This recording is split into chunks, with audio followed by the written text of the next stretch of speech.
Floods, fires, earthquakes, tornadoes, natural disasters. When these kinds of phenomena occur, they bring with them loss of human life, often on a massive scale.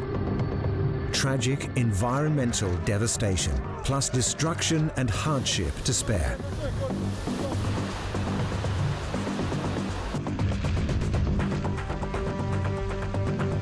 Arguably though, when it comes to man-made disasters, we have a different responsibility. Our focus for this chilling but fascinating episode of Desperate Hours is on nuclear and industrial disasters. Nuclear power depends on harnessing the energy released during one of two processes, nuclear fission or nuclear fusion. In both nuclear fusion and nuclear fission, energy is released from the high-powered atomic bonds between the particles within a nucleus. The nuclear energy produced can then be used to generate electricity. Ironically, nuclear power is a relatively clean source of energy, which is great. But of course, unless the utmost precautions are taken in generating nuclear power, then the consequences can go beyond merely disastrous to the unthinkable, the horrific.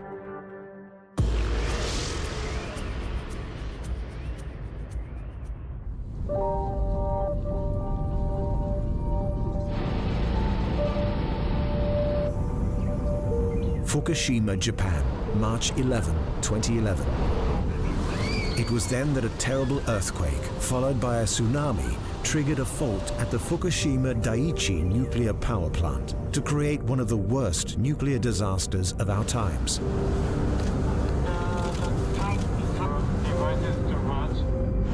First, a series of 7 tsunamis, some as high as 15 meters, saw to it that diesel generators at Fukushima Daiichi were shut down.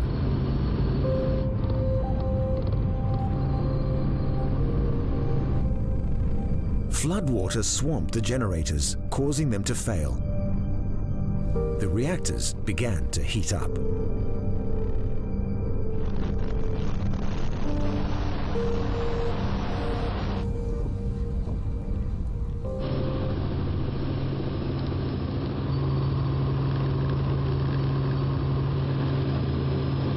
Even after a plant shuts down, nuclear fuel requires continued cooling, which would usually have come from water being continually pumped into the reactors. With the earthquake knocking out electricity at the plant, emergency diesel generators were deployed to cool reactor units 1, 2, and 3. But only an hour later, flooding from the tsunami knocked out the backup generators. Its immediate impact was felt by tens of thousands of people with homes near the plant. 今後その土壌汚染にしろ何しろどうなのと、今までのお家いつ戻れんの、戻れんの戻れないの、それすら分かんない。すごい心配だったです。なんかもう私が被爆してたらやっぱり子供たちも被爆してるんだなと思って、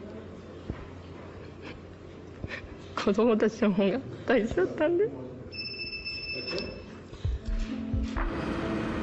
With the plant's critical cooling systems knocked out, it set off a chain of hydrogen explosions in reactors 1, 2, and 3 and damaged the containment structure in reactor 4. Particles from the melted fuel sent radiation levels dangerously high, to put it mildly.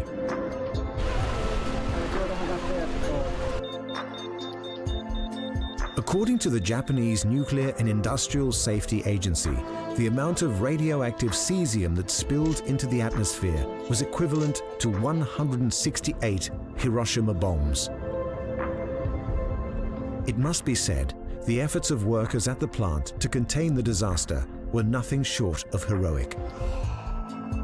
In the aftermath of the tragedy, foreign media looking for a silver lining dubbed these workers as the Fukushima 50.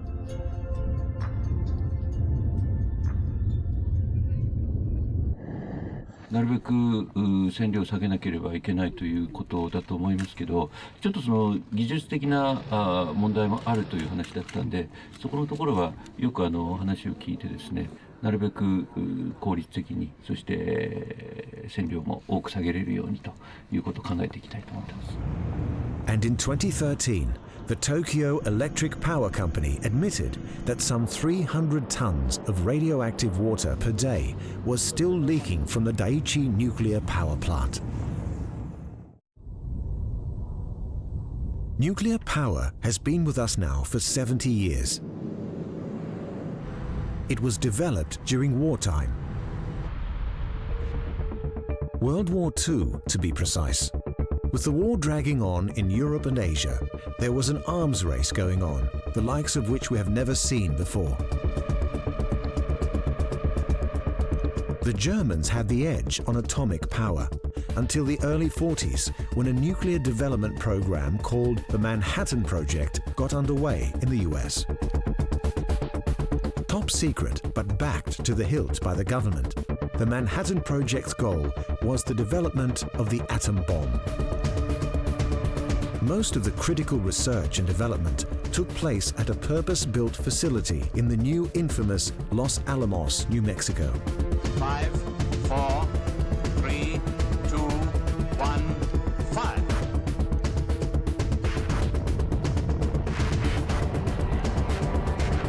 At 5:30 a.m. on the 16th of July, 1945, the Los Alamos scientists successfully exploded the first atomic bomb.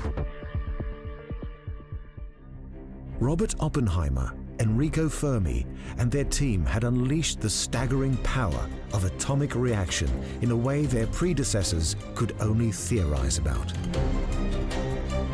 Less than a month later, on August 6th and 9th, 1945, the first atomic bombs were dropped on Hiroshima and Nagasaki. They remain the only two such bombs ever used in warfare.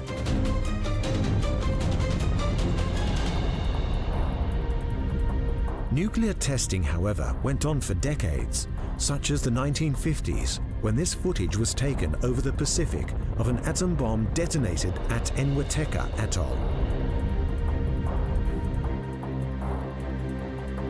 With the end of the war, scientists also began exploring the peaceful applications of nuclear energy. Though strict security guards the Atomic Energy Commission's laboratories in America, newsreel cameras are permitted to report on how the deadly radioactivity of atomic power is being put to work, not for destruction, but for the benefit of mankind. The first ever nuclear reactor to produce electricity started up in 1951 in Idaho.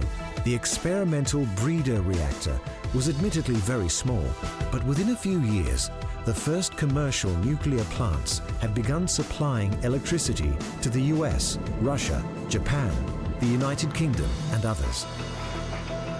But major accidents in 1979 at the 3 Mile Island power plant in Pennsylvania and in Chernobyl, Ukraine, seemed to cast the shadow of doubt over the future of nuclear power.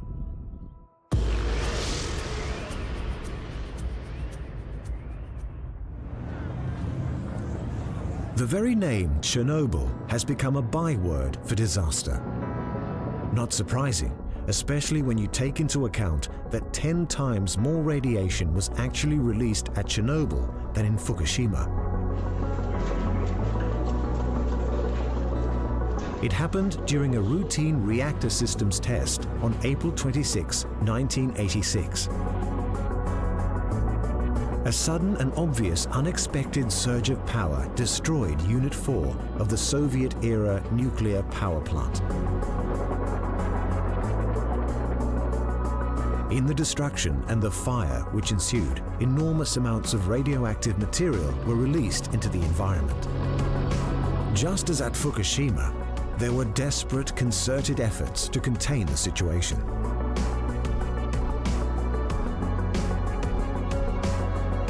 Helicopters flew over the burning reactor, pouring sand and boron from above. This was meant to douse the fire, halt any additional emissions of radioactive material, and thwart further nuclear reactions.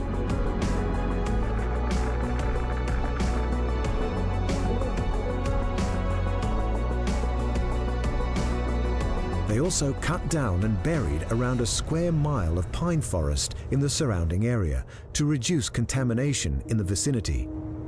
And tens of thousands of people were evacuated from the region. Within 6 months of the tragedy, and at great personal risk to the workers involved, a makeshift concrete cover was built over Reactor 4.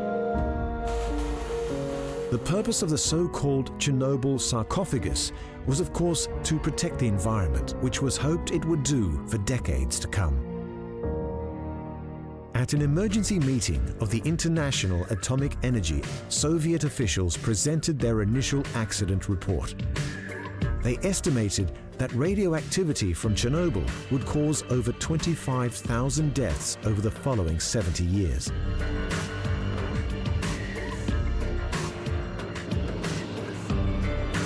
A book, Chernobyl, Consequences of the Catastrophe for People and the Environment, wrote by 3 eminent scientists, however, put the death toll at approximately 985,000.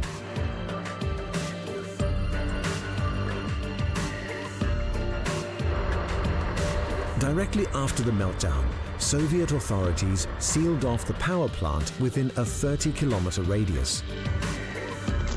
Hundreds of thousands of people were evacuated, some directly after the incident, many more in following months and years. The new sarcophagus will be the largest movable man-made structure ever built on land. With radiation immediately above the reactor still much too intense for this new enclosure to be built over the top of it, nearby land was cleared and decontaminated.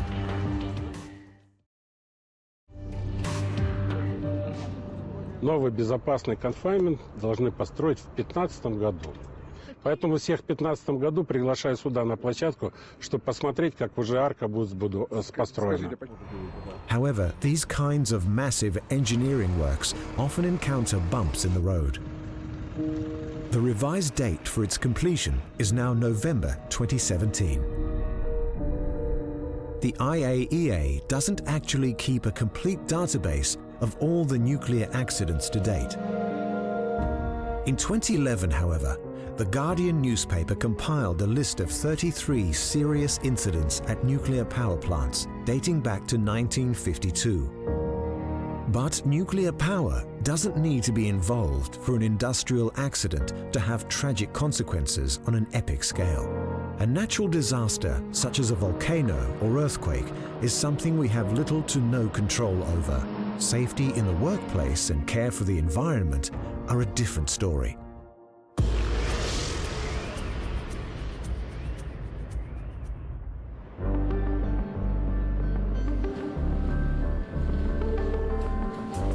The Deepwater Horizon oil spill, known also as the BP oil spill, began on the 20th of April 2010 in the Gulf of Mexico. The Macondo prospect was a BP-owned oil rig situated some 66 kilometers from the Louisiana coastline. On the evening of April 20th, a surge of natural gas blasted through a concrete core, intended to seal the oil well for later use. The gas ignited on the oil rig's platform, killing 11 workers and injuring 17.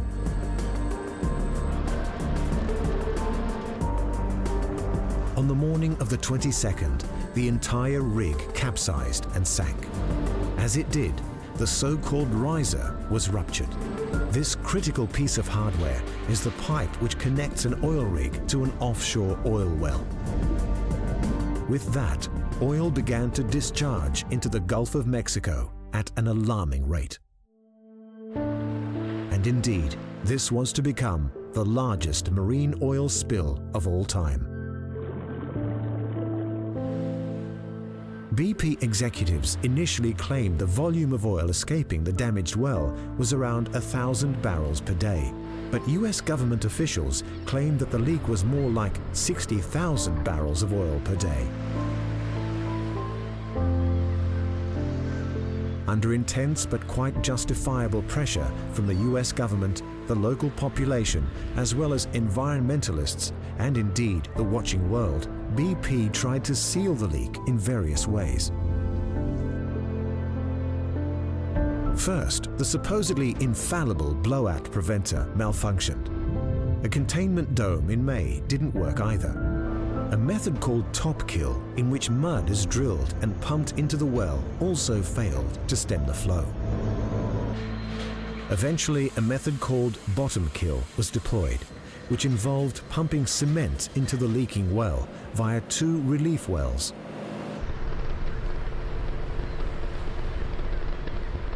I don't understand why it took 87 days.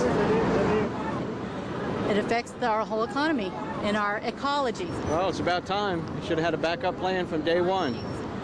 In the 5 months since it began, it was estimated that 4.9 million barrels of oil leaked into the Gulf, with only 80,000 of those captured.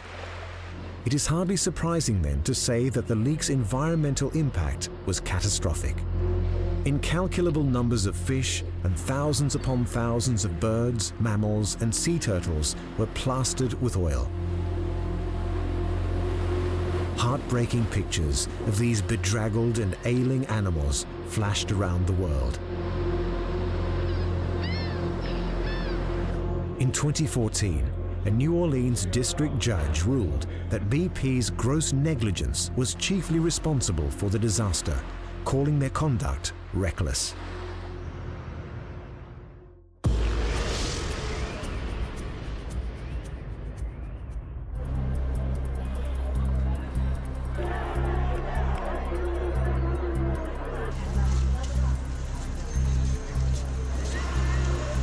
Of course, in an industrial accident, no amount of financial compensation will bring dead workers back to life or safeguard the environment from long-term consequences. Now, a house of cards. It might be a popular TV series, but you certainly wouldn't want to work in a real one. But in April 2013, in Bangladesh, thousands of factory workers found out that's exactly where they were toiling.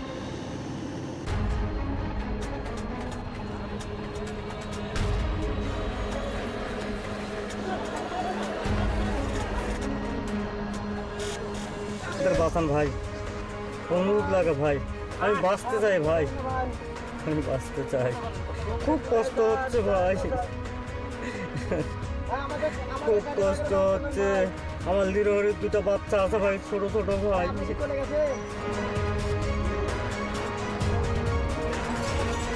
The Rana Plaza in Sabah, an industrial eyesore on the outskirts of the capital of Dhaka, is where workers toiled away, making Western designer clothing for as little as $40 a month. It sounds miserable enough, but the sweatshop conditions turned into a hell on earth when the building seemed to implode from within. Survivor accounts were similar to those of earthquake survivors. There was a loud cracking noise. The concrete floor under their feet began to shift, and then concrete pillars and beams collapsed under their own weight. Worse still, some workers had already expressed concern about cracks appearing in the walls of the building. Some of the offices and a bank had the sense to move their people out of there. But the factory workers were told if they wanted to hold on to their jobs, they would have to keep going to the factory.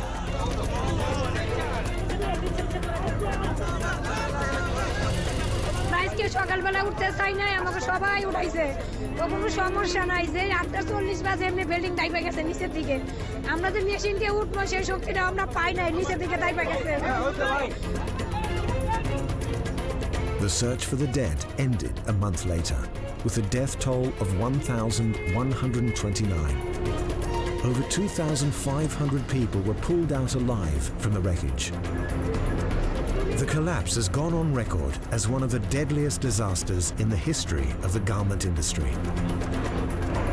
But the factory collapse came only a few months after a factory fire in Bangladesh killed 112 workers, all of them making shorts and sweaters for Western consumers. Disasters like the Rana Plaza building collapse only serve to illuminate the true cost of the high street bargain bin.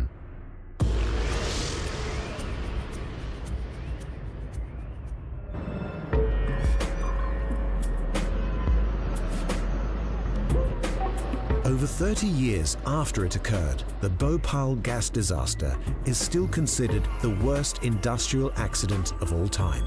It was the result of negligence and incompetence on the part of a pesticide manufacturing company and government officials. It was in the early hours of the morning on December 3rd, 1984, that wind carried a grey cloud of poisonous gas from the Union Carbide plant in Bhopal, India. Some 40 tons of the toxic gas, methysocyanate or MIC, had been accidentally released from the plant, and it spread through the city, poisoning everything it touched. फिर जब 82 मेरा MIC में transfer हुआ तो मैंने कहा ये तो एडवांस टेक्नोलॉजी होगी, हम देखते रहते थे। यहाँ भी वही हाल कि यहाँ के जो वाइटल इंस्ट्रूमेंट है जिससे पता चल जाए कि कंटामिनेशन है, टेम्परेचर इंडिकेटर लगा, वो काम ही नहीं कर रहा। हमने रिपोर्ट किया कि ये फॉल्स सिग्नल दे रहा है, 105 डिग्री टेम्परेचर है और ये 20 बता रहा है। वो नहीं, वो फॉल्टी है, उसमें कुछ नहीं, don't care about that instrument, जबकि बहुत ही वाइटल इंस्ट्रूमेंट है। तो इस तरीके के MIC प्लांट में भी देखने को मिला। तो यहाँ कई दुर्घटना होती थी, तो यूनियन के थ्रू हम लोगों ने प्रोटेस्ट किया। To this day, there is disagreement about where and how the leak was sprung. Local activists and government officials contend that routine pipe maintenance created a backflow of water which spilled into a tank of MIC. But Union Carbide Corporation contends water entered the tank after an act of sabotage. Whoever was ultimately responsible, the result was a nightmare without end. Over 10,000 people were estimated to have died outright. As residents woke up to clouds of the suffocating gas, they began running through the darkened streets to local hospitals. By the time they got there, out of breath and often blinded as well, the damage was already done. The muscles, brains, lungs and eyes, the gastrointestinal, neurological, reproductive and immune systems of the survivors were affected.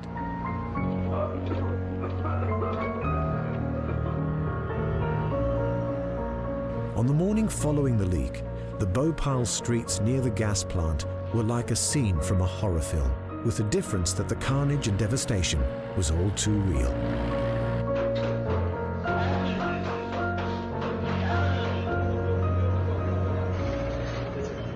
In many ways, people are worse than they were on the morning of the disaster. There are at least 150,000 people with chronic illnesses as a result of their exposure to the toxic gases. And now we know that the next generation is also marked by Union Carbide's poisons. To this day, December 3rd remains a day of mourning in the Bhopal province, and the environmental impact will take many, many years to be forgotten. So there you have it. There are disasters and there are tragedies. And in this installment of Desperate Hours, we have seen both. As we have touched on before, the effects of natural disasters can be heartbreaking, catastrophic, the source of so much human suffering. But it's the incompetence and greed, negligence and arrogance of man that makes these nuclear and industrial accidents so especially tragic. In the wake of such tragedy, there is always recrimination and pursuit of retribution. But often what has been lost can never really be recovered. And if that hasn't made you think twice about safety in your own workplace, we don't know what would.